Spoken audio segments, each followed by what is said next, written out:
Start. MTC. Q-Jump Chapter 6. Number point 1. Dear Sean. Sean. I'm excited about our plans for this year's revamped conference. As you know, pulling off this event will require a lot of planning and writing. We'll need to create an email plan to blast potential attendees, write event page copy, and then develop the agenda and presentations as well. Leading up to the event, I'd like to work from home 2 days a week. In previous roles, working from home increased my productivity. Wednesday and Friday would be ideal work from home days, since we don't have any team-wide meetings.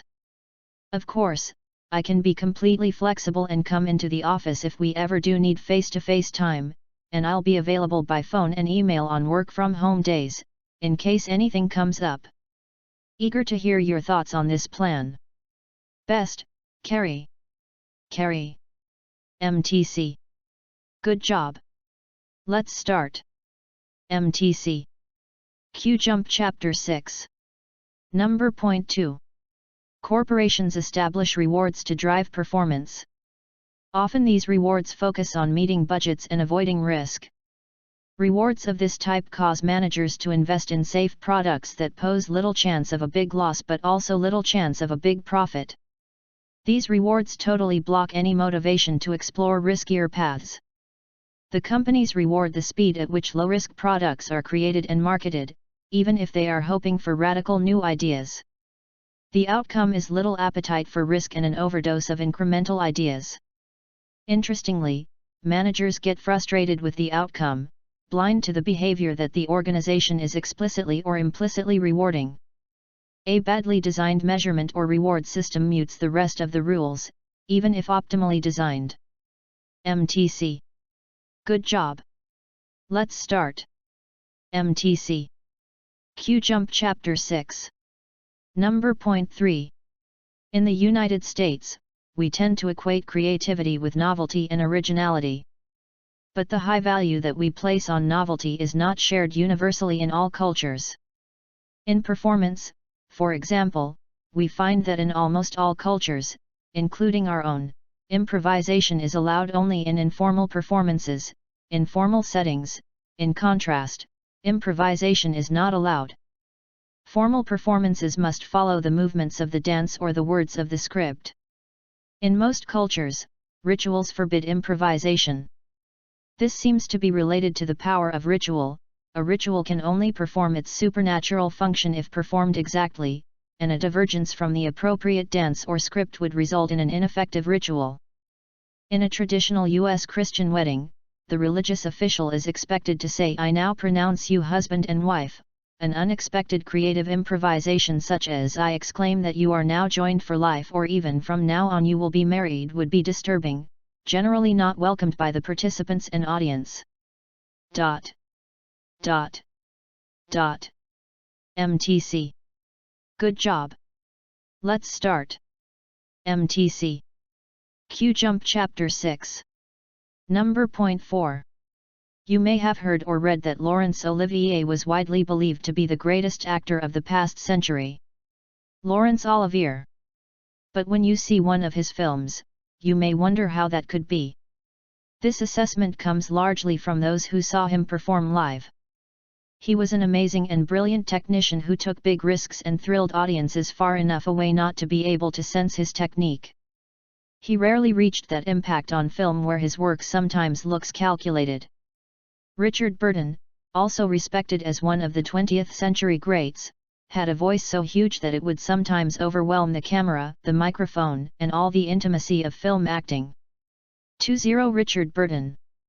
To this day, many audience members and critics maintain that if you did not experience either of these men in the theater, you did not experience their magic. MTC. Good job. Let's start. MTC. Q-Jump Chapter 6. Number point 5. Political acts vary in their capacity to convey information about what citizens want and need. The vote is a notably blunt instrument of communication. Although winning candidates often claim a mandate, in truth they usually have only an imprecise understanding of what was on the minds of the voters who placed them in office. In contrast, the many forms of direct expression of preferences, a sign at a demonstration, an email to a senator's office, a prepared statement at a meeting of the local zoning board, can communicate clear and, in some circumstances, quite specific messages. Organized interests are especially likely to communicate detailed information when they contact public officials, and this information frequently helps in the process of policy formation, although it presents a particular point of view. MTC. Good job. Let's start. MTC. Q-Jump Chapter 6. Number point 6. In many ways, digital photography has turned the usual approach to photography on its head. It used to be that a photographer would look and then shoot, taking time to compose the image and look for important relationships within the scene before tripping the shutter, even if it was as rapid-fire as street photography. Today, most digital photographers shoot and then look. They expose the image first, then look at the display on the camera back to see what they captured. Digital cameras make it easy to proceed in that manner because if you are not pleased with the image you've captured, you can simply delete it. You can't do that with film, where the exposure is permanent and you have to move on to the next frame. Digital photography certainly frees you up to do more shooting, but it's a double-edged sword because it also allows you to do a lot of really bad shooting. MTC. Good job. Let's start. MTC. Q-Jump Chapter 6. Number point 7. When you begin to tell a story again that you have retold many times, what you retrieve from memory is the index to the story itself.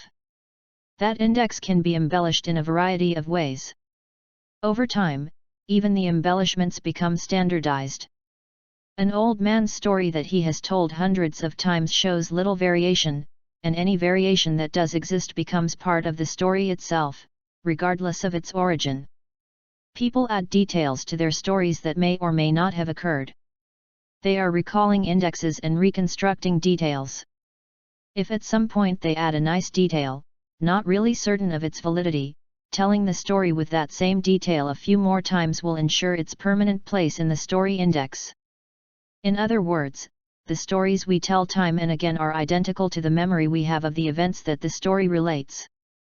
Stories change over time because of the process of telling, because of the embellishments added by the teller. The actual events that gave rise to the story in the first place have long since been forgotten.